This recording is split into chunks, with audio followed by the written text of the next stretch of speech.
पास over के त्योहार पर प्रभु यीशु ने सब्त के दिन एक इंसान को चंगा किया था जो 38 सालों से बीमार था। इसके कारण ये ऑलरेडी प्रभु को मार डालना चाहते थे।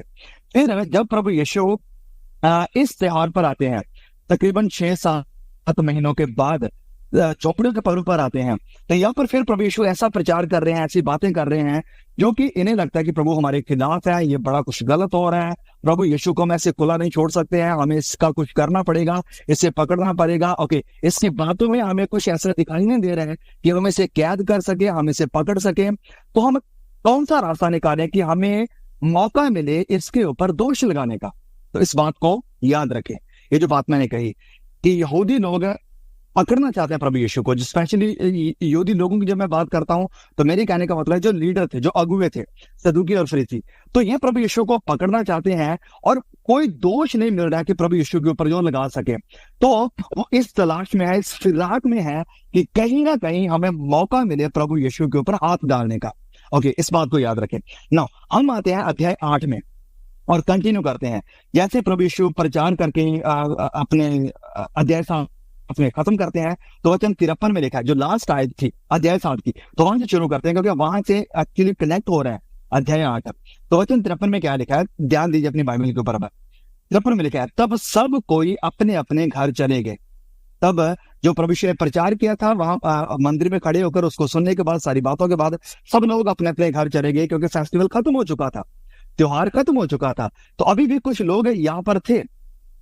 ऑफ कोर्स बहुत सारे लोग, मेजोरिटी ऑफ द पीपल, जो ज्यादातर लोग हैं वो जा चुके हैं त्योहार को सेलिब्रेट करने के बाद अपने अपने घर में। यह वचन कह रहा है कि सब लोग अपने अपने घर में चले गए, परंतु यीशु जैतून के पहाड़ पर गया। परंतु यीशु वापस अपने घर नहीं गए, प्रभु यीशु वापस गलील नहीं गए, प्रभु यीशु जैतून के पहाड़ पर चले गए, मंदिर को खाली किया। प्रभु यीशु जैतून के पहाड़ पर गए हैं, क्यों गए हैं? वेल, हम ऑब्वियसली जानते हैं, वो पिता से बात करने के लिए गए थे, वो प्रार्थना करने के लिए गए थे। पिता के साथ बैठना ये उनका स्वभाव था, प्रार्थना करना ये उनके नेचर में था। ये उन्हें किसी को बताने की जरूरत नहीं थी कि तुम्हें प्रार्थना करनी चाहिए, नहीं। प्रार्थना उनके लिए कोई जंतर मंत्र नहीं था, कोई रीति रिवाज नहीं था, कोई ऐसी चीजें नहीं थी कि हाँ हमें रूटीन है जो फॉलो करनी है। प्रार्थना प्रभु यीशु मसीह के लिए एक फेलोशिप थी। प्रार्थना प्रभु यीशु मसीह के लिए पिता के साथ समय बिताना था। प्रार्थना प्रभु यीशु मसीह के लिए पिता से मिलाप था। प्रभु यीशु को भूख रहती थी कि कब मैं जाकर अपने पिता से बात करूं। तो वचन में लिखा है कि जैसे सारे लोग अपने अपने घर में चले गए, प्रभु यीशु सबको छोड़कर जैतून पहाड़ के ऊपर चले गए। ओके, अब आए वचन 2 में, और यहां से कहानी शुरू होती है अध्याय 8 की। अब वचन 2 में लिखा है, भोर को मतलब ये बिल्कुल सुबह का टाइम है, बिल्कुल अर्ली इन द मॉर्निंग।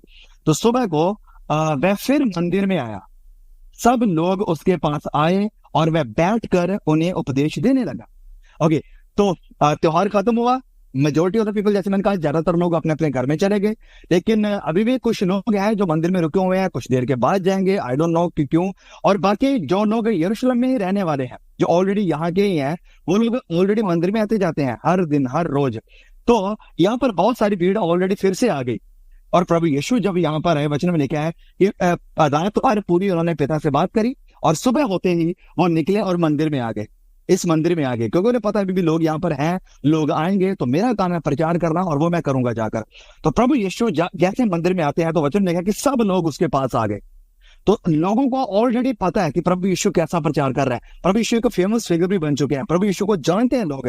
तो ये लोग जैसे प्रभु यीशु को देख रहते हुए ये लोग उसके आसपास इकट्ठे होना शुरू हो गए। और वचन में लिखा है कि प्रभु यीशु बैठकर उन्हें उपदेश देने लगे। तो मोस्टली जो रब्बी होते थे वहां पर स्टेप्स बने होते थे, सीढ़ियां बनी होती थी, उन सीढ़ियों पर बैठकर जो लोग होते थे उनको प्रचार करते थे, तो लोग खड़े रहते थे और जो प्रचार करने वाला था, जो रब्बी होता था, वो खड़े बैठकर वहां पर प्रचार करता था। प्रभु यीशु भी यहाँ पर लिखा है कि बैठकर उन्हें उपदेश देने लगे। ओके, तो जब ये उपदेश दे रहे हैं, और ध्यान रखें यहूदी लोग, सदूकी फरीसी लोग प्रभु यीशु को पकड़ने की फिराक में है, वो कोई ना कोई मौका ढूंढ रहे हैं। अगर उन्हें मौका नहीं भी मिला तो वो मौका बनाएंगे, याद रखें, वो मौका बनाएंगे कि कैसे ना कैसे करके प्रभु यीशु के ऊपर हम हाथ डाल सकें। ओके, तो क्या हुआ जब हम आगे पढ़ते हैं वचन 3 में, और तब शास्त्री और फरीसी एक स्त्री को ले आए जो व्यभिचार में पकड़ी गई थी, और उसको बीच में खड़ा करके यीशु से कहा, इन लोगों ने यीशु से कहा, इस औरत को बीच में खड़ा करके, हे गुरु, ये स्त्री व्यभिचार करते पकड़ी गई है। व्यवस्था में मूसा ने हमें आज्ञा दी है कि ऐसी स्त्रियों पर पथराव करे। अंत तू इस स्त्री के विषय में क्या कहता है? ओके, तो अब ध्यान दे कि ये जो लोग हैं सदूकी फरीसी, जो ऑलरेडी प्रभु यीशु से जेलसी करते हैं, इसे पकड़ना चाहते हैं, ये लोग एक औरत को पकड़कर लेकर आए हैं और इस औरत के ऊपर इल्जाम क्या है, इसका गुनाह क्या है, किसने व्यभिचार किया, ये पकड़ी गई है रेड हैंडेडली, मतलब रंगे हाथों पकड़ी गई है। तो इसे पकड़कर लाकर ये पूरी पब्लिक के सामने, पूरी दुनिया के सामने, जितने भी लोग वहां पर इकट्ठे हैं, मंदिर के सामने बीचों बीच इस औरत को लाकर खड़ा करते हैं प्रभु यीशु के सामने और कहते हैं कि हमारी जो शरह है, जो मूसा ने हमें दी है, उस मूसा की व्यवस्था के अनुसार इस औरत को या ऐसी औरत को पथराव करके मार देना चाहिए। अब सबसे पहली बात पर ध्यान दें कि ये जो लोग हैं, ये सदूकी और फरीसी जो शास्त्री लोग हैं, ये लोग पब्लिक के सामने ये बिल्कुल चाहते यही थे कि सारी दुनिया के सामने, भीड़ के सामने प्रभु यीशु को ट्रैप करें, प्रभु यीशु के ऊपर ऐसा जाल फेंके कि हम पकड़ सके। प्रभु यीशु के ऊपर जाल फेंकने के चक्कर में इन लोगों ने अपनी बुद्धि, अपनी अकल को इतना बंद कर दिया है कि इन्हें इस औरत की डिग्निटी की, इस औरत की हम कहेंगे कोई भी परवाह नहीं है कि उसकी बेइज्जती होगी, उसकी शर्मिंदगी होगी, लोग क्या सोचेंगे इसके बारे में। जब लोगों को, सारी पब्लिक को पता लगेगा क्योंकि ये औरत ऐसा गुनाह करते हुए पकड़ी गई है, तो सारे लोग उसे देखकर उसके ऊपर थू-थू करेंगे, इसका मजाक बनाएंगे, इसकी तरफ आंख उठाकर भी नहीं देखेंगे, इसे शर्मिंदा करेंगे। इन लोगों की आंखें इतनी ब्लाइंड है कि इन्हें इस औरत की डिग्निटी के बारे में, इस औरत की इज्जत के बारे में जरा सी भी परवाह नहीं है। बस कैसे ना कैसे करके हमें यीशु के ऊपर हाथ डालने हैं। दैट्स आवर मोटिव, ये हमारा इरादा है और इस इरादे को पूरा करने के लिए किसी भी हद तक जाने के लिए तैयार है। अब देखिए यहाँ पर इनके मन की कठोरता को देखें। ऐसा नहीं कि ये प्रभु यीशु के ऊपर विश्वास, ऐसा नहीं ये कर रहे हैं कि चलो हम बैठते हैं प्रभु यीशु के पास, उसके सामने बैठकर तर्क वितर्क करते हैं, बातचीत करते हैं, वचनों से सीखते हैं, पूछते हैं, जो भी हमारे मन में सवाल है, जो डाउट है, उसके पास बैठकर बात करते हैं हम उनसे, पता तो चले कि प्रभु यीशु कहना क्या चाहते हैं। लेकिन नहीं, ऑलरेडी अंदर धार्मिकता की जो धर्म की आत्मा है, मजहब की आत्मा, रिलीजियस स्पिरिट है, ये ऑलरेडी इतना ज्यादा कंट्रोल इन्हें कर चुकी है कि इस आत्मा ने इनकी आंखों को बंद कर दिया गया है और इनके मनों को कठोर कर दिया है कि ये लोग चाहकर भी यीशु के ऊपर विश्वास करना नहीं चाहते हैं। कि नहीं, कैसा भी हो जाए, कुछ भी हो जाए, प्रभु यीशु कुछ भी कह दे, कितना भी बड़ा चमत्कार क्यों ना दिखा दे, हम इसके ऊपर विश्वास करने वाले नहीं है। पहली बात, हम इसे रिजेक्ट करेंगे। और दूसरी बात, प्रभु यीशु को पकड़ने के लिए, इसे झूठा साबित करने के लिए, प्रभु यीशु को रोकने के लिए, इसके मुंह पर लॉक लगाने के लिए, प्रभु यीशु की प्रचार को, प्रीचिंग को बंद करने के लिए हम किसी भी हद तक जाएंगे। और वो इन्होंने कर दिया, ये काम इन्होंने कर दिया। और इससे पहले कि हम आगे बढ़े, ये चीज आज भी अप्लाई होती है, आज के हमारे समय में भी, आज 21वीं सदी में भी ये सब कुछ हो रहा है। आज भी प्रभु के लोगों के खिलाफ, जो प्रचार करने वाले हैं, मसीह लोग हैं, उनके खिलाफ कोई ठोस सबूत दिखाई नहीं देता किसी को। कोई बैठकर वार्तालाप नहीं करना चाहता है कि चलो हम बैठकर बातचीत करते हैं, वार्तालाप करते हैं, सवाल जवाब करते हैं, तर्क वितर्क करते हैं, हम देखते हैं कि ओके आपके पास क्या है, हम समझना चाहते हैं कि यीशु क्या है, आप क्या प्रचार करते हो।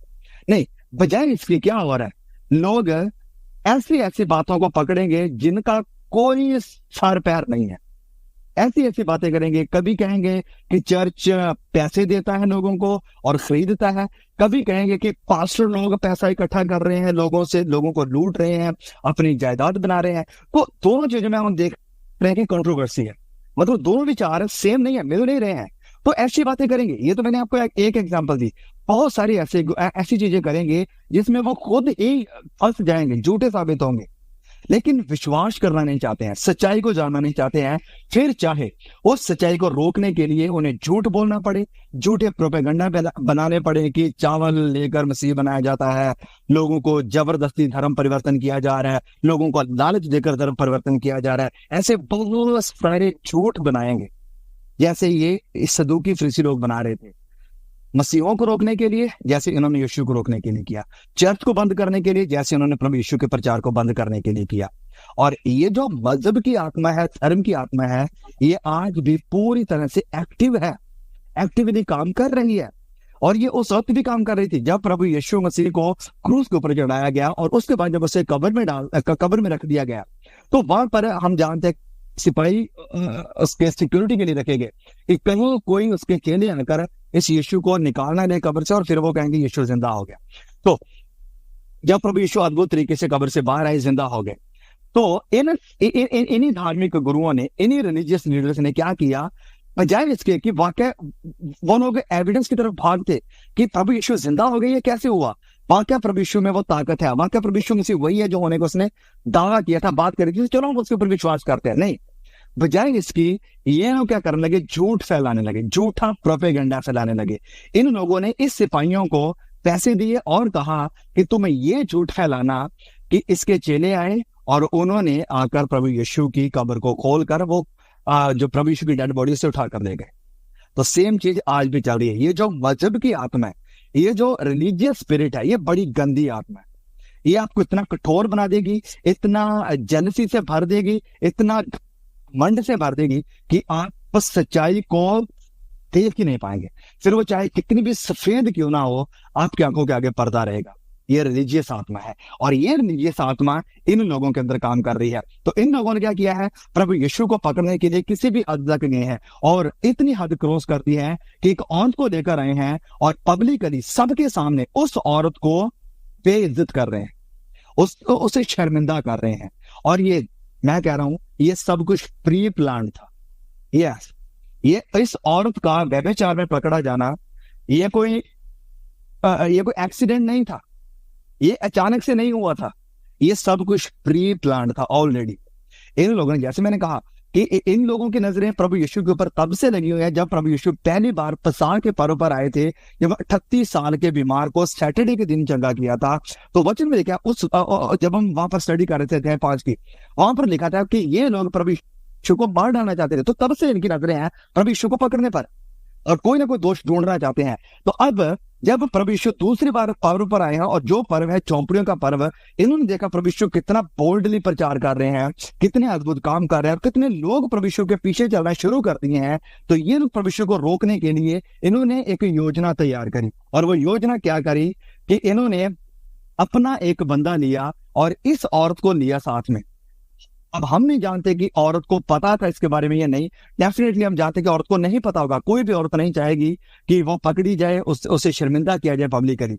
तो इस औरत को लिया गया, एक कैसे भी करके फंसाया गया हम कह सकते हैं, और उसके साथ ये दुर्व्यवहार करके उसे पकड़ा गया। और ये सब कुछ प्री प्लान था। और ये जो गुनाह इसने किया औरत ने, इसकी सजा कैपिटल पनिशमेंट है।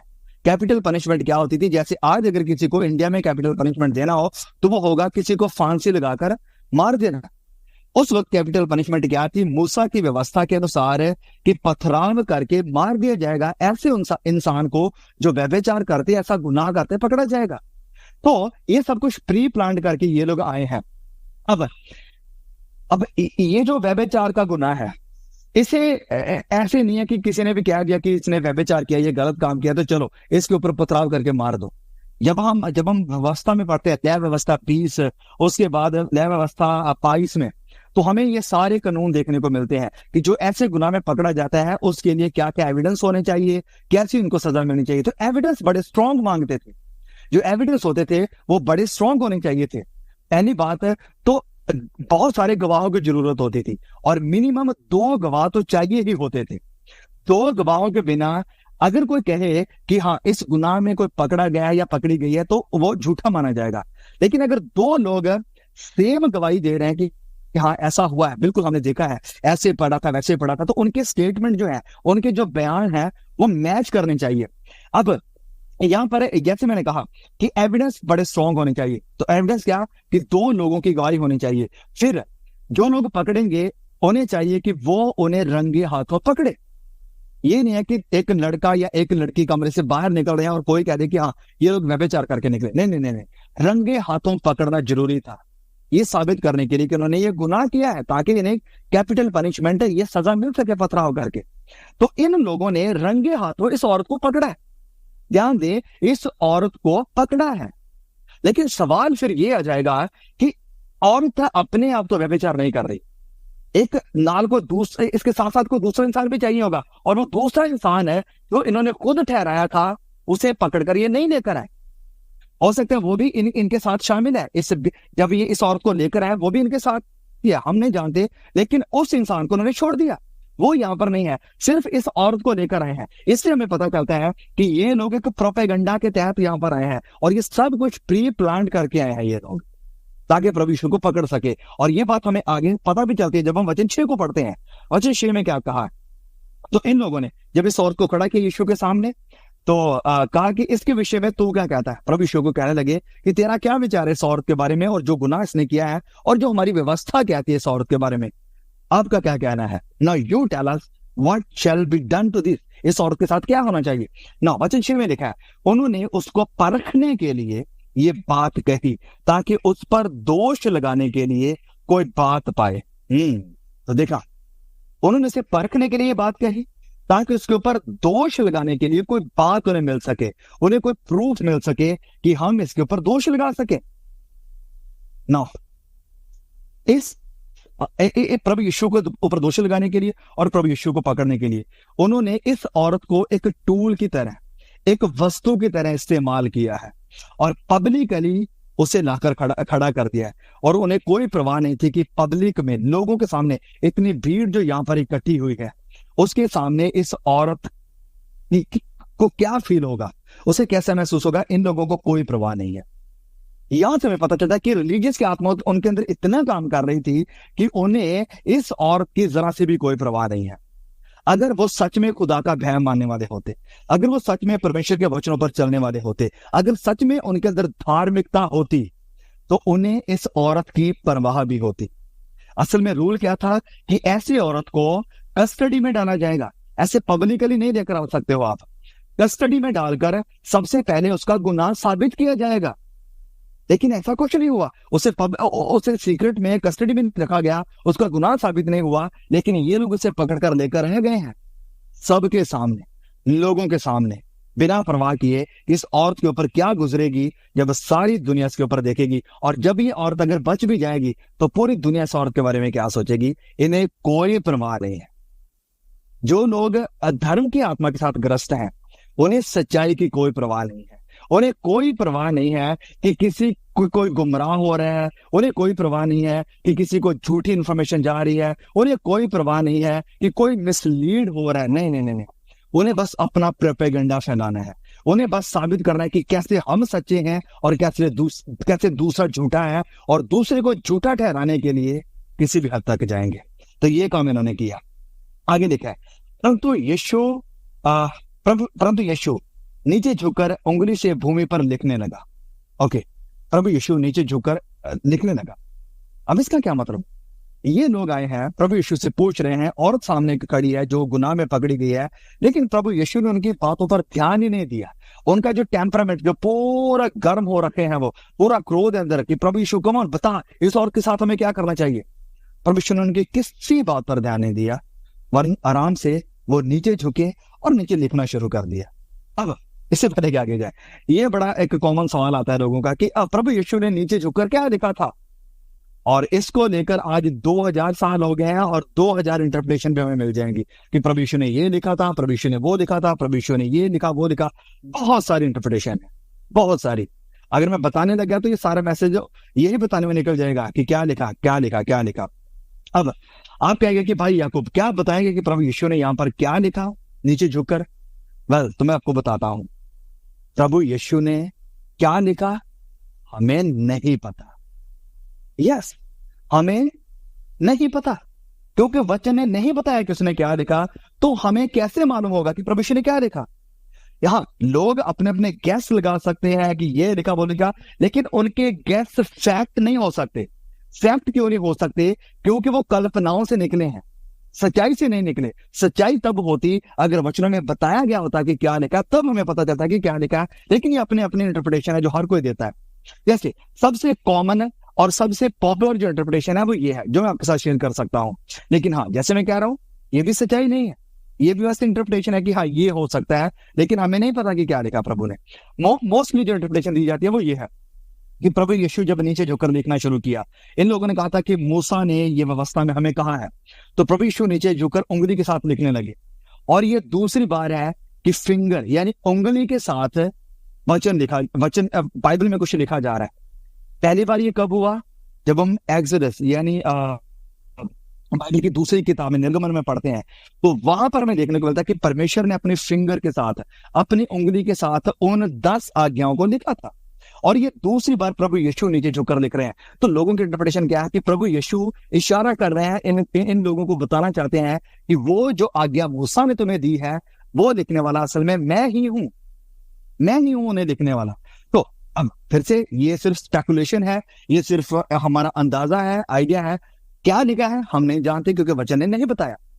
और से लोगों का दिमाग खराब इसी चीज में हो जाता है, प्रभु यीशु ने क्या लिखा, अबे नहीं पता क्या लिखा, क्योंकि नहीं बताया गया। जैसे आपको इसकी एग्जांपल देता हूं। जब हम आते हैं प्रकाशित वाक्य उसके 19 अध्याय में, चलिए मैं चाहता हूं हम इस वचन के ऊपर है। प्रकाशित वाक्य अध्याय 19 और उसके वचन 12 में, प्रकाशित वाक्य 19-12 यहां पर लिखा है। यहां पर बात हो रही है प्रभु यीशु जब वापस दुनिया पर आएंगे, वो श्वेत घोड़े के ऊपर आ रहे हैं, उसे विश्वास योग्य कहा गया, सत्य कहलाता है।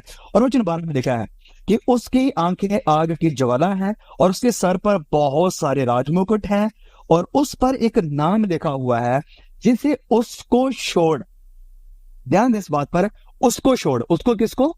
जो बैठा हुआ है श्वेत घोड़े के ऊपर, वो कौन है? यीशु। तो यीशु को छोड़ कोई नहीं जानता। अब जो मदर यरूशलेम कल्ट ग्रुप है, झूठा जो ग्रुप है, एक बार उनके एक ग्रुप मेंबर ने हमसे सवाल किया कि भाई बताओ, यहाँ पर प्रभु यीशु राज मुकुट है जो प्रभु यीशु के सर के ऊपर, उनके ऊपर का नाम लिखा हो, वो नाम क्या है? मैंने कहा मुझे नहीं पता। उन्होंने कहा उसके नाम का मतलब ये है, यहाँ पर ये लिखा हुआ है, वो लिखा हुआ है, पता नहीं क्या क्या वो बातें बता रहे थे। और ये होता है गुमराही का तरीका, जहां पर आर्गुमेंट आती है from the silence. Argument from the silence मतलब कि जहां पर वचन साइलेंट है, हमें नहीं बताया गया कि क्या है, वहां से आर्गुमेंट निकलेगी। तो अगर कोई आर्गुमेंट निकाल रहा है तो कुछ भी आर्गुमेंट निकाल सकता है। मैं कह सकता हूं कि यहाँ पर ये लिखा, मैं उसका कोई भी मतलब निकाल सकता हूं, दूसरा कोई और निकाल देगा, तीसरा कोई और निकाल देगा। तो मैं क्या कहने की कोशिश कर रहा हूं कि जो चीजें वचन में दी गई हैं हमें उन्हें लेना है, लेकिन जो चीजें नहीं बताई गई है हम उनके ऊपर अपना दिमाग खराब करने की कोई जरूरत नहीं। जैसे इस वचन में लिखा है कि राज मुकुट है और उनके ऊपर एक नाम लिखा हुआ है, और उसको छोड़कर यानी यीशु को छोड़कर कोई नहीं जानता है। तो हम कैसे जान लेंगे? मैं कैसे जान लूंगा? कोई मदर यरूशलेम वाला चर्च कैसे जान लेगा? या कोई और ऐसे ग्रुप कहा कैसे जान लेंगे? और जितने भी ये झूठे ग्रुप है, जितने भी ये झूठी शिक्षाएं फैलाने वाले लोग हैं, वो इन्हीं चीजों को लेंगे, ऐसी चीजों जहां पर साइलेंस है, जहां पर वचन शांत है, चुप है, नहीं बता रहा है, वो ऐसी चीजों को लेंगे और अपनी इंटरप्रिटेशन यहाँ पर घुसेड़ देंगे ऐसे वचनों में, और कहेंगे कि इसका मतलब ये है, जबकि वचन कहता है कि यीशु को छोड़कर कोई नहीं जानता कि उस मुकुट के लिखा हुआ है। तो सेम चीज है जब हम आते हैं वापस यूहन्ना 8 में, सेम चीज यहाँ पर भी है। नीचे झुककर प्रभु यीशु लिखने लगे। क्या लिखने लगे हमें नहीं पता, क्योंकि वचन ने नहीं बताया। तो इसके कारण अगली बार अगर कोई आपसे पूछे कि प्रभु यीशु नीचे झुककर क्या लिख रहे थे, सीधा कहें हमें नहीं पता। क्यों नहीं पता? क्योंकि बाइबल ने नहीं बताया। अगर कोई बड़ी जरूरी बात होती तो डेफिनेटली जो प्रभु यीशु के पास खड़े थे वो नोट करके बताते कि प्रभु यीशु ने, और कि इतनी महत्वपूर्ण बात प्रभु यीशु पहली बार नीचे झुककर कुछ लिख कर रहा था, इतनी जरूरी बात है, चलो आप इसे नोट करते बताते हैं लोगों को क्या लिखा था। उन्होंने नहीं बताया, मतलब नहीं बताया तो ठीक है, आगे बढ़ते हैं। मतलब 17 में लिखा है, जब वह उससे पूछ रही रहो, अब प्रभु यीशु आराम से नीचे बैठकर अपना काम करते रहे। और ये जो लोग हैं प्रभु यीशु की तरफ देख रहे हैं कि हम इसके सामने इतना बड़ा मुद्दा लेकर आए हैं, इतना सीरियस गंभीर इशू है, और प्रभु यीशु ने कोई तवज्जो नहीं दी, कोई ध्यान ही नहीं दिया हमारी बात के ऊपर। क्या प्रभु यीशु कर रहे हैं? तो वचन में लिखा है कि ये लोग प्रभु यीशु को पूछते रहे, क्या कहने लगे? प्रभु यीशु नीचे बैठे लिख रहे हैं, कौन यीशु बता इस औरत के साथ क्या करना चाहिए? क्या हमें इसे बांध देना चाहिए या इसे तोड़ देना चाहिए? और यूं तेरा सामने उसके साथ क्या करें? तो उनके ये सवाल करने का मकसद दो थे। प्रभु यीशु को पकड़ना, जैसे मैंने कहा, ताकि उससे पकड़ सके, जैसे वचन 6 में हमने पाया कि उसके ऊपर बोझ लगा सके। ये लोग प्रभु यीशु को परखने के लिए, टेस्ट करने के लिए आए हैं कि अगर प्रभु यीशु कहेंगे कि ठीक है, मूसा की व्यवस्था के अनुसार इस औरत को पथराव करके मार दो। तो इससे पता चलेगा कि प्रभु यीशु कितने क्रूअल हैं। इन्हें लोगों की जान की जरा सी भी परवाह नहीं है, तो ये मसीहा नहीं हो सकता। लेकिन अगर दूसरी जगह प्रभु यीशु कहते हैं कि नहीं नहीं नहीं, इस औरत को कुछ मत करो, इसे छोड़ दो, इसे जाने दो, इसे माफ कर दो, तो इनके पास फिर से एक दूसरा एक्सक्यूज ये था कि ओके, ये यीशु तो कह रहा है कि मैं मसीहा हूं, वही मसीहा जो बाइबल में ऑलरेडी वायदा किया गया था, तो ये यीशु कैसे मूसा कि प्रभु यीशु जो भी जजमेंट देंगे, जो भी प्रभु यीशु इस औरत के बारे में कहेंगे, हम दोनों बातों में पकड़ेंगे यीशु को। लेकिन ये लोग नहीं जानते थे कि ये लोग किसके साथ खेल रहे हैं। उस यीशु के साथ जो ख्यालों को जानता है, जो विचारों को पढ़ता है, ये उसके साथ गेम खेल रहे हैं। लेकिन नहीं जानते कि प्रभु यीशु ऑलरेडी जानते हैं कि ये सारा इनका प्लान है। दूसरी बात है कि ये लोग क्यों इस औरत को मेरे पास लेकर आए हैं, तो प्रभु यीशु के सामने ये लोग खड़े नहीं रह सकते हैं। तो प्रभु यीशु ने क्या रिप्लाई दिया, क्या जवाब था, वचन 7 में आगे लिखा, जब वह उससे पूछते रहे तो उसने सीधे होकर उनसे कहा, तुम में से जो निष्पाप हो वही पहले उसको पथराव और उसको पत्थर मारे। जो कभी गुनाह नहीं किया है, जिसने आज तक कोई गुनाह नहीं किया, वो सबसे पहले इस औरत के ऊपर पत्थर मारे। तो वचन लिखा है, फिर झुककर प्रभु यीशु उंगली से लिखने लगे, परंतु वह ये सुनकर बड़ों से लेकर छोटों तक एक एक करके निकल गए और यीशु अकेला रह गया और स्त्री वहीं बीच में खड़ी रह गई। नौ, जब प्रभु यीशु ने कहा कि अगर तुम में से कोई ऐसा है जिसने कभी कोई गुनाह नहीं किया, वो सबसे पहले पत्थर उठाए, तो अंदर से उनकी आत्मा कायल, अंदर से उन्हें पता चल गया कि हमने ही ये जो गुनाह इस औरत ने किया है, इसमें हमारा भी हाथ है, इसमें हम भी शामिल हैं। तो अगर हम कहें कि इसी औरत ने पाप किया और हमने पाप नहीं किया, तो हम अपने आप में ये नहीं कर सकते।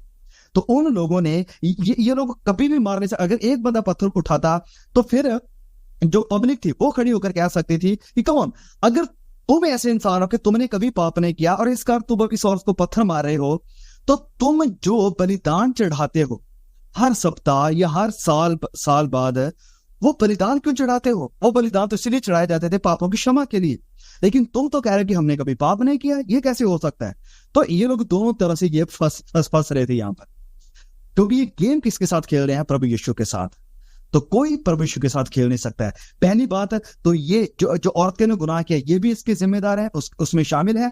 दूसरी बात है, ये पत्थर नहीं मार सकते हैं इस औरत को, क्योंकि लोग कहेंगे कि फिर तुम लोग बलिदान क्यों चढ़ाते हो, अपने गुनाहों के लिए कुर्बानियां क्यों चढ़ाते हो? अगर तुमने कभी कोई पाप ही नहीं किया तो तुम्हें तो कुर्बानियां चढ़ाने की जरूरत ही नहीं है। तो ये लोग, जब प्रभु यीशु ने ये बात कही, तो धीरे धीरे करके ये सारे लोग यहां से निकलने लगे। वचन लिखा कि बड़ों से लेकर छोटों तक, सबसे पहले बड़ों का जिक्र हुआ। बड़ों का जिक्र क्यों? क्योंकि बड़ों के पाप ज्यादा है, क्योंकि उन्होंने लंबे समय से वो पाप करते आ रहे हैं। तो वचन लिखा कि बड़ों से लेकर छोटे से सब निकल गए। और फिर यहां पर ये औरत खड़ी, और वचन में एक बात बड़ी क्लियरली दिखी है कि यीशु अकेला रह गया। यीशु अकेला रह गया ना।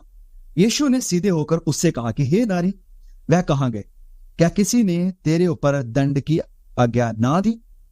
तो उस औरत ने कहा कि हे प्रभु, किसी ने भी नहीं। अब सारे लोग चले गए, क्योंकि सभी के अंदर पाप था। वचन जैसे कहता है कि कोई भी धर्मी नहीं, एक भी नहीं, सबने पाप किया और परमेश्वर के अनुग्रह से रह गए हैं। तो इस कारण सारे लोग चले गए, लेकिन एक अकेला खड़ा रहा, एक अकेला, क्योंकि उसमें कोई पाप नहीं था, उसके अंदर कोई गुनाह नहीं था। अब ये यीशु को पूरा अधिकार है, He has the right, उसके पास अधिकार है, हक है कि वो इस औरत को सजा दे, वो इस औरत के ऊपर पथराव करे, इसे दंड की आज्ञा दे। इस यीशु के पास अधिकार है, क्योंकि इसने कभी पाप नहीं किया, ना ही वो इसके पाप में शामिल है और ना ही उसने पहले कभी कोई गुनाह किया। तो इस कारण ये यीशु अकेला खड़ा रहा यहां पर, सिर्फ यीशु। बाकी सारे लोग चले गए जो इसके ऊपर दोष लगाने के लिए, इसके ऊपर दंड की आज्ञा देने के लिए आए थे। लेकिन वचन देखा कि यीशु वहां पर खड़े रहे। तो औरत को प्रभु यीशु खड़े होकर कहते हैं कि क्या किसी ने तुझे पथराव नहीं किया? क्या किसी ने तेरे ऊपर दोष नहीं लगाया? किसी ने तुझे दंड की आज्ञा नहीं दी? ये औरत कहती है वचन 11 में कि हे प्रभु, किसी ने भी नहीं, कोई नहीं, किसी ने मेरे ऊपर पथराव नहीं किया। तो यीशु ने कहा, मैं भी तुझ पर दंड की आज्ञा नहीं देता, मैं भी तुझे दंड की आज्ञा नहीं देता। वचन में लिखा है कि प्रभु यीशु दंड की आज्ञा देने के लिए नहीं वरन बचाने के लिए आए। जब हम आएंगे अध्याय 3 में, प्लीज वापस आए मेरे पास मेरे साथ यूहन्ना अध्याय 3 में।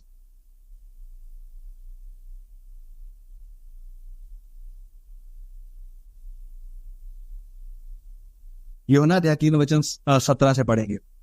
परमेश्वर ने अपने पुत्र को जगत में इसलिए नहीं भेजा कि जगत पर दंड की आज्ञा दे।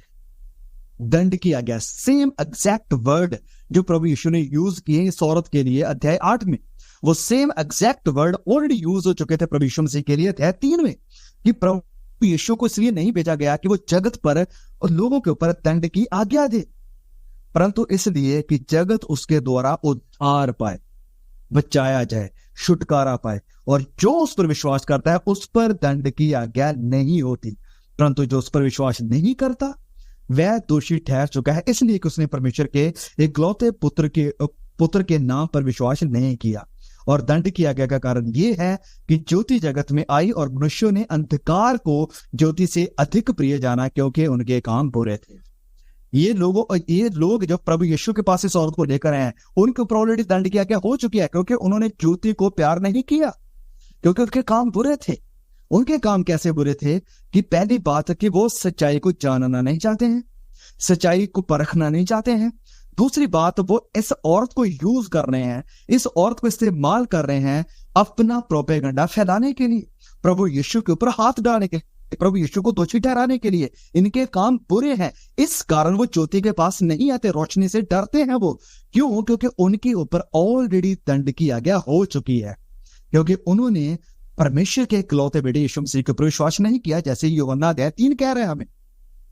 तो वचन में लिखा है कि प्रभु यीशु मसीह ने कहा कि ठीक है, उन लोगों ने तुझे दंड की आज्ञा नहीं दी, कौन? मैं भी तुझे दंड की आज्ञा नहीं देता, क्योंकि मैं दंड की आज्ञा देने के लिए नहीं आया हूं, मैं आया हूं बचाने के लिए, मैं आया हूं उद्धार देने के लिए।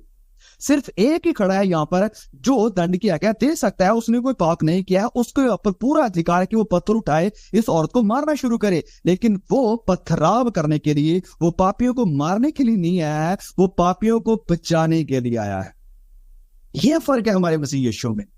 बड़े देवता, बड़े देवी, बड़े गुरु, बड़े पीर पैगंबर आए जो पापियों का नाश करने के लिए आए। उसने इस पापी का नाश कर दिया, इस पापी का नाश कर दिया, लेकिन कम ऑन कोई भी यीशु के जैसा नहीं हुआ जो पापियों का नाश करने के लिए नहीं वरन पापियों को बचाने के लिए आया है। That's the Jesus that I worship।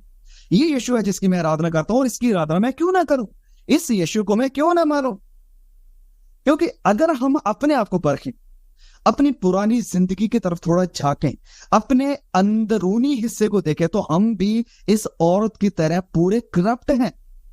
भले ही हमारा पाप इतना जाहिर नहीं हो सकता है, भले ही हमारा पाप लोगों से छिपा हुआ है, भले ही हमारे पाप का जिक्र लोगों के सामने नहीं है, लेकिन हम भी इस औरत की तरह ही गुनहगार हैं। वचन में लिखा है कि भले ही हमारा गुनाह छोटा है, भले ही हम एक गुनाह में पापी हैं, हम सारी आज्ञाओं में दोषी हैं। हम भी इस औरत की तरह हैं। लेकिन धन्यवाद हो प्रभु यीशु का कि जिसने हम जैसे पापियों को मारने की बजाय, हम जैसे पापियों को खत्म करने की बजाय, हम जैसे पापियों को कैपिटल पनिशमेंट देने की बजाय, पथराव करने की बजाय कहा कि कौन?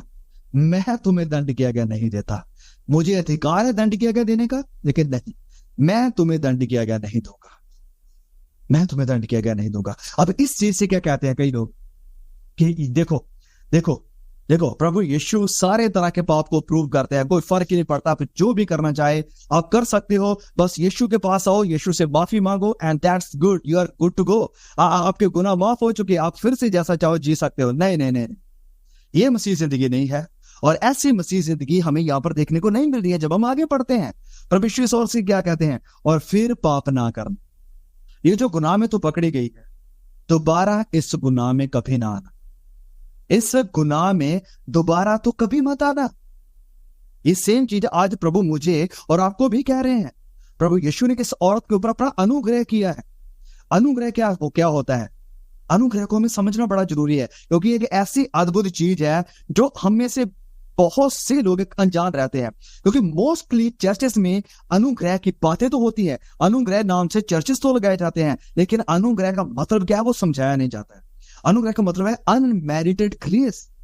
मतलब ओके, इसे एक एग्जाम्पल से मैं सिखाता हूं। मैं पहले भी कई बार ये एग्जाम्पल्स दे चुका हूं जब कभी भी मुझे प्रचार करने का मौका मिलता है। अनुग्रह क्या होता है? मान लीजिए मेरी एक शॉप है, मेरी एक दुकान है और मुझे एक सप्ताह के लिए कहीं जाना है। एक सप्ताह के लिए मुझे किसी शहर में जाना है और मैं किसी इंसान को पकड़ूं अपने किसी पड़ोस में या गांव से और किसी को कहूं कि कमन मैं एक सप्ताह के लिए कहीं दूर जा रहा हूं, तो मैं आपको रिस्पॉन्सिबिलिटी देकर जाता हूं और मैं 1,000 रुपए आपको दिहाड़ी दूंगा, मजदूरी दूंगा। तो आपको मेरी दुकान में आना है, इसे दिन हर रोज खोलना है, साफ करना है और जैसे भी दुकान को चलाना है। तो हर दिन के मैं आपको 1,000 रुपए दूंगा। तो वो इंसान रेडी हो जाता है कि कम एक दिन के 1,000 रुपए मिल रहे हैं, इस अंदर बैठना है पंखे के नीचे, तो ये बढ़िया काम है। अगर हम मजदूरी करने के लिए जाएंगे तो वो बड़ा डिफिकल्ट है, लेकिन ये काम अच्छा है, चलो 1,000 रुपए मिलेगा। ओके, मैं एक सप्ताह के लिए चला जाता हूं, लेकिन जब मैं वापिस मुड़कर आता हूं एक सप्ताह के बाद, तो मैं क्या देखता हूं? मेरी शॉप जली हुई है, मेरी दुकान को आग लग गई है और ये इंसान बाहर खड़ा है। अब हक क्या बनता है कि मैं तुझे 1,000 रुपए दे रहा था और तेरी जिम्मेदारी थी कि मेरी दुकान की पूरी रक्षा करना कि कुछ भी गलत यहां पर ना हो। तेरी गलती के कारण मेरी दुकान जल गई, इतना नुकसान हो गया, इतना सामान था इसके अंदर, पड़ने चीजें थी, महंगी चीजें थी, सब जल गई, इतना भारी नुकसान हुआ। तो अब हक क्या बनता है कि मैं इस इंसान के ऊपर केस करूं और इसे जेल में डालूं कि इसने मेरा नुकसान कर दिया है। मैं नहीं जानता इसने जानबूझकर ये काम किया है, मैं नहीं जानता गलती से हुआ, लेकिन इससे हुआ है क्योंकि ये जिम्मेदार था। He was responsible for my shop. तो नो, हक क्या बनता है कि मैं इस इंसान के ऊपर केस करूं, इसे सजा दूं, और या फिर अगर मैं इसे जेल में नहीं डालना चाहता तो इसे मैं कहूं कि हर्जाना भर, जितना मेरा नुकसान हुआ है वो पैसा मुझे निकाल कर दे। अब ध्यान से सुने, इसकी बजाय मैं क्या करता हूं? मैं कहता हूं चलो ठीक है, मैंने तुम्हें माफ किया, जाओ अपने घर आराम से जा सकते हो, मैंने तुम्हें माफ किया। ये मैंने इसके ऊपर की है दया, इसे इंग्लिश में बोलते हैं मर्सी। मर्सी, ये अनुग्रह नहीं है, ये दया करी, मैंने मर्सी करी उसके ऊपर कि चलो मैंने तुम्हें माफ कर दिया। जो गलती, गुनाह, पाप जो तुमने किया था, ये जो नुकसान तुमने किया था, मैंने इन सब चीजों को लेकर तुम्हें माफ कर दिया, तुम जा सकते हो। लेकिन मैं यहां पर भी नहीं रुकता, अब मैं इसके ऊपर अनुग्रह करता हूं। और अनुग्रह क्या? मैं जितने दिन की इसने काम किया था, एक सप्ताह, 7,000 रुपए निकालकर इसे देता हूं, जिसके हालांकि वो हकदार नहीं है, वो इस लायक नहीं कि मुझे 7,000 रुपए दूं, लेकिन फिर भी मुझे 7,000 रुपए निकालकर देता हूं। ये अनुग्रह मैं उसके ऊपर कर रहा हूं, जिसके वो लायक नहीं। ये है परमेश्वर का अनुग्रह जिसने हमारे ऊपर किया है। सबसे पहली बात, उसने दया हमारे ऊपर करी, हमारे ऊपर मर्सी करी कि जो भी पाप, जो गुनाह, जो गलती हमने करी थी, खुदा ने से माफ कर दिया कि ठीक है, मैं भी तुझे दंड किया क्या नहीं देता हूं, माफ कर दिया तुमने, माफ कर दिया तुम्हें। दूसरी बार परमेश्वर ने क्या करी? उसने हमें अपने बेटे और बेटियां भी बना दिया। अपराधियों को, क्रिमिनल लोगों को अपने बेटे बेटियां कौन बनाता है? परमेश्वर बनाता है। अपराधी लोगों को माफ करके उन्हें दंड की आज्ञा ना देकर उन्हें कौन स्वीकार करता है? कौन उन्हें अपने घर में ले आता है? प्रभु यीशु लाता है, और कोई नहीं, और कोई नहीं, प्रभु यीशु अपराधियों को। सोच कर देखें कि आप जज के सामने खड़े हैं, आपने बड़ा बड़ा खार पाप किया और आपका अपराध इतना भयंकर था कि आपको जज के सामने लेकर आपके ऊपर केस हो गया, जज के सामने आप खड़े हैं, लेकिन जज आपको कहता है कि ठीक है, मैं जो सजा आपकी बन रही थी उसका सारा भुगतान मैं अपनी जेब से कर देता हूं, चलो तुम माफ, तुम छूट गए, अब तुम्हें ये जो जुर्माना भरना था भरने की जरूरत नहीं, मैं अपनी तरफ से भेज देता हूं। अब वो जज सिर्फ आपका जुर्माना नहीं भरता है, वो आपको कहता है कम ऑन, आप मेरे घर में आना चाहोगे, मेरे बेटे मेरी बेटी बनना चाहोगे? आप हैरान, कम ऑन, मैं अपराध करते हुए पकड़ा गया हूं, मैं एक दोषी हूं, मैं जेल में 5 साल काट कर आया हूं, और ये जज मुझे अपने घर में हिस्सेदार बना रहा, अपने बेटे अपनी बेटी बना रहा। ये कैसे मुमकिन है? ये काम परमेश्वर ने किया है, ये काम परमेश्वर ने हमारे साथ किया, मेरे साथ, आपके साथ किया है। ये काम उसने इस औरत के साथ किया जब उसके ऊपर अनुग्रह किया कि जा और आगे से कभी पाप ना करना, क्योंकि मैं तेरे ऊपर दंड की आज्ञा नहीं देता, मैं तुझे दंड की आज्ञा नहीं देता। प्रभु ने इसके ऊपर अनुग्रह किया।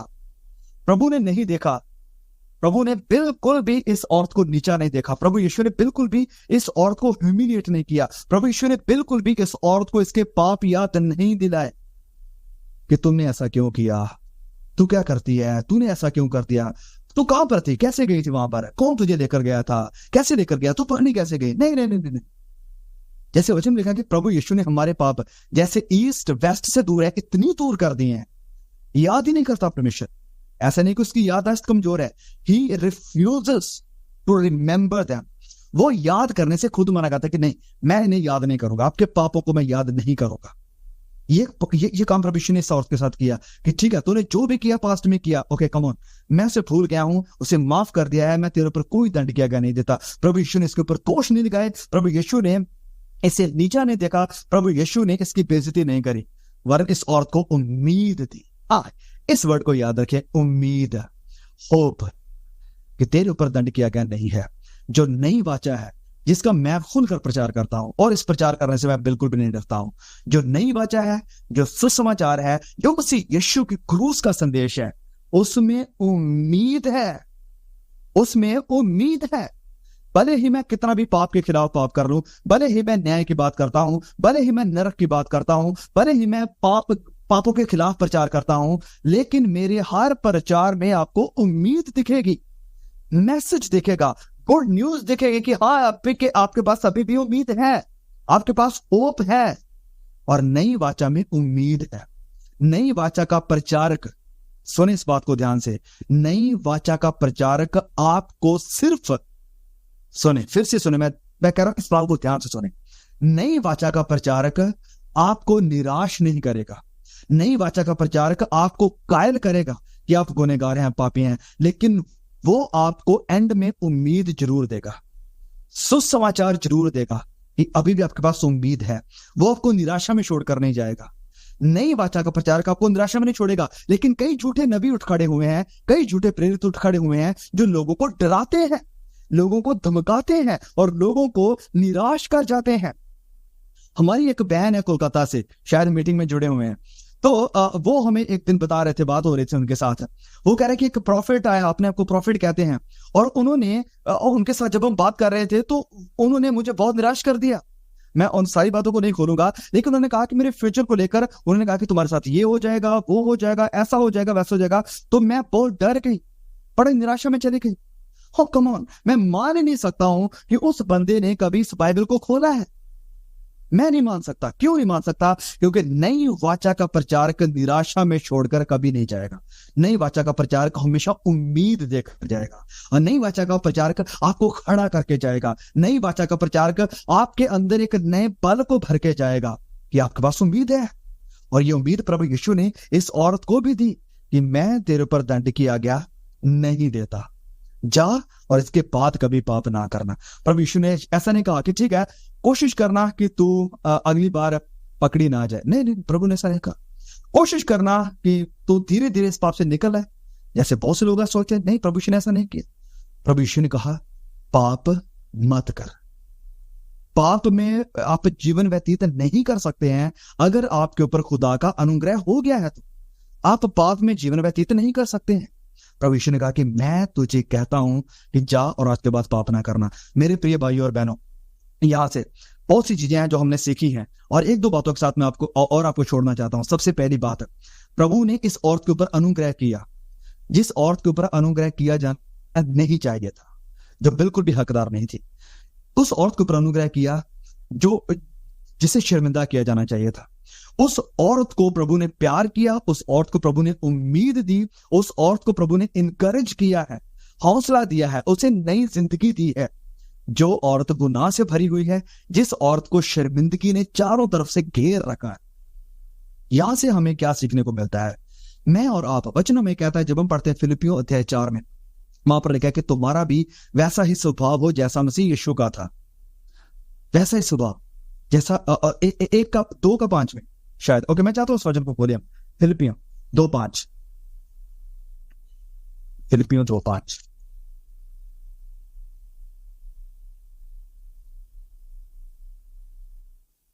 यस, फिलिपियों 2:5। ओके, मैं पढ़ूंगा। देखा कि जैसा मसीह यीशु का स्वभाव था वैसा तुम्हारा भी स्वभाव हो।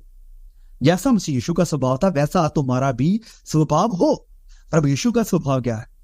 उसने इस औरत के ऊपर झूठे इल्जाम नहीं लगाए, इस औरत के ऊपर अनुग्रह किया, इस औरत के ऊपर दया करी, इस औरत से प्यार किया, इस औरत को उम्मीद दी, इस औरत को तसल्ली दी, जो कि बिल्कुल भी इन चीजों के लायक नहीं थी। आप मेरे भाई और बहनों, जब आप अपने काम पर जाते हैं, जब आप अपने पड़ोस में देखते हैं, जब आप अपने स्कूल में जाते हैं, जॉब पर जाते हैं, ये कैसे किन लोगों को देखते हैं, बहुत सारे अलग अलग लोगों से आप मिलते हैं। और कई बार लोगों की टेंडेंसी क्या है कि लोग क्या करेंगे, कोई अगर उनसे हाइट में छोटा है तो उसकी बेइज्जती करना शुरू कर देंगे। अरे कौन देखो वो नाटा सा है, छोटा सा। अगर कोई थोड़ा रंग का मेरे जैसा काला है तो कहेंगे ये देखो, ये उल्टे सीधे नामों से पुकारेंगे। या कोई बहन अगर उसके थोड़े फेशियल एक्सप्रेशन सही नहीं है, अरे खुदा ने बनाया उसे, आपको क्या दिक्कत है, आपको क्या तकलीफ है। मेरा और आपका ये स्वभाव नहीं होना चाहिए। मैं और आप किसी को भी नीचा नहीं देख सकते और किसी की भी ऐसे बेइज्जती नहीं कर सकते, उसके जिंदगी को लेकर, उसके पास्ट को लेकर, उसके प्रेजेंट को लेकर। हमें प्रभु यीशु ने कहा है और वचनों ने कहा है कि जैसा यीशु का स्वभाव था वैसा ही तुम्हारा भी होना चाहिए। और प्रभु यीशु का स्वभाव हमें क्या देखने को मिल रहा है, ऐसी औरत के ऊपर प्रभु दया कर रहे हैं, उस औरत को उम्मीद दे रहे हैं और उस औरत से प्यार कर रहे हैं और इस औरत को नई जिंदगी दे रहे हैं। मेरे प्रिय भाई और बहनों, जब आप लोगों से मिलते हो, जब आप लोगों को देखते हो, आपका नजरिया कैसा होता है? क्या वो यीशु मसीह वाला होता है या संसार वाला होता है कि जैसे पूरी दुनिया से इंसान को देखती है, इस बहन को देखती है, मैं भी ऐसे देखूंगा, ए देखो इस बहन ने कितने कैसे आउटडेटेड कपड़े पहने हुए हैं, इससे तो लगता है कपड़े पहनने की सेंस ही नहीं है। कम ऑन, मसीह होते हुए मेरा आपका ये स्वभाव नहीं हो सकता है। आप किसी को उसके बाहरी रूप पर देखकर जज ना करें, उसके पास को देखकर जज ना करे कि ये तो ऐसी थी, ये तो ऐसा था, अब ये तो प्रभु का नाम लेने लगा। नहीं, आप नहीं जानते हैं कि प्रभु से माफ कर चुका है। आप नहीं जानते हैं कि वो कितना भी यीशु को चाहती है। आप नहीं जानते हैं कि उसका रिलेशन खुदा के साथ अब कैसा है। हो सकता है ऐसी बातें बोलकर आप अपने आप को खुदा के सामने दोषी बना रहे हैं। मेरा और आपका स्वभाव यीशु के जैसा होना चाहिए, लोगों के ऊपर दया करने वाला, लोगों के ऊपर अनुग्रह करने वाला। अब इसका मतलब मैं बिल्कुल भी ये नहीं कह रहा हूं कि हाँ आप गलत को गलत ना बोलो और जो गलत हो रहा है उसे भी कहो कि हाँ ये भी सही है। नहीं, अगर कोई गुनाह में है, अगर कोई पाप में है, उसे समझाओ, उससे बात करो, उसे इनकरेज करो कि तेरे पास उम्मीद है, उसे निकालो, सावधान करो कि हाँ गुनाह है, उससे तुम्हें निकलना है। संत पौलुस ने वो किया काम। जब वो उसके पत्र में पढ़ते हैं तो ऐसे तो फिर कोई भी खड़ा होकर कहता पौलुस की, पौलुस तुम कौन होते हो हमें ये बातें कहने वाले। पौलुस ने सावधान किया लोगों को।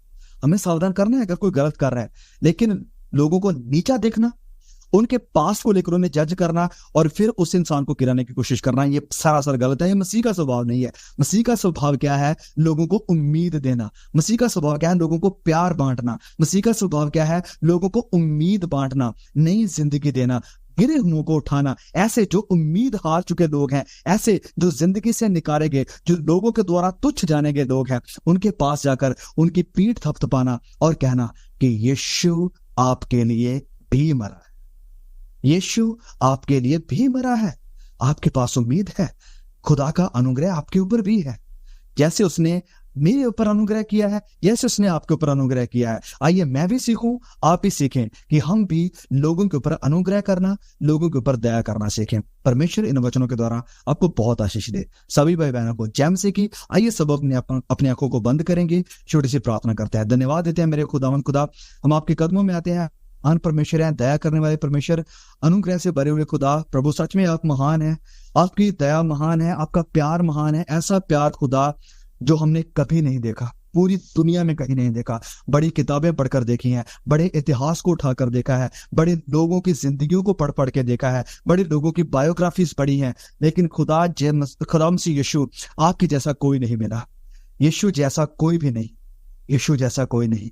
खुदा जैसे तूने इस औरत के ऊपर, इस बहन के ऊपर दया करी जो गुनाह के साथ लथपथ थी, जो शर्मिंदगी के साथ लथपथ थी, जो प्रभु परमेश्वर जी पूरी तरह गुनाह से जकड़ी हुई थी, जो हकदार थी कि उसे मार डाला जाए, लेकिन आपने उसे मारने के बजाय उसे बचाया और उसके ऊपर दंड की आज्ञा नहीं दी और उसे माफ किया। प्रभु आपने वही काम हमारे लिए भी किया है। हम जो मौत के हकदार थे, दंड की आज्ञा के लायक थे, आपने खुदा हमें सजा देने के बजाय, हमारे ऊपर क्रोध लाने के बजाय, सारा का सारा क्रोध अपने इकलौते बेटे खुदा मसीह यीशु के ऊपर डेल दिया। और जैसे हम यशायाह के नबी की किताब से पढ़ते हैं कि उसने अपने इकलौते बेटे को कुचला हमारी जगह, हमारी वजह से, ताकि हम बचाए जाए। ओ प्रभु, हम धन्यवाद देते हैं इस आपके प्यार के लिए, इस आपके अनुग्रह के लिए कि आप हम जैसे पापियों को मारने नहीं वरन हम जैसे पापियों को बचाने आए हैं। पाप चाहे कितना भी घिनौना हो, कितना भी बड़ा हो, मेरे खुदा हम प्रार्थना करते हैं कि ये जो अनुग्रह आपने हमारे ऊपर किया है, ये जो दया आपने हमारी तरफ दिखाई है, हमें हिम्मत दे, हमें पवित्र आत्मा की सामर्थ्य से भरे, हमें ये स्वभाव दे खुदा, हमारे अंदर ये स्वभाव पैदा कर, ताकि हम भी आने वाले दिनों में लोगों के ऊपर दया करने वाले, लोगों के ऊपर अनुग्रह करने वाले बने, और खुदा आपके वचनों की सच्चाई पर चलने वाले बने। धन्यवाद देते हैं प्रभु परमेश्वर आज के वचनों के लिए। और जैसे आपने इस औरत से कहा था कि पाप ना करना, खुदा ये वचन मेरे लिए भी है, ये वचन इन तमाम भाई बहनों के लिए है। खुदा हमें सामर्थ्य बल दे कि हम इस आज्ञा को मान सकें कि पाप ना करना, कि पाप ना करना। इन वचनों के लिए धन्यवाद, इस दी हुए रेवलेशन के लिए धन्यवाद, इस तमाम भाई बहनों के लिए धन्यवाद, सारी टेक्नोलॉजी के लिए धन्यवाद, इस सारे सिस्टम के लिए हम आपको धन्यवाद देते हुए ये प्रार्थना खुदा हमसे यीशु के महान पवित्र जलाली नाम से मांगते हैं। आमीन, आमीन, आमीन।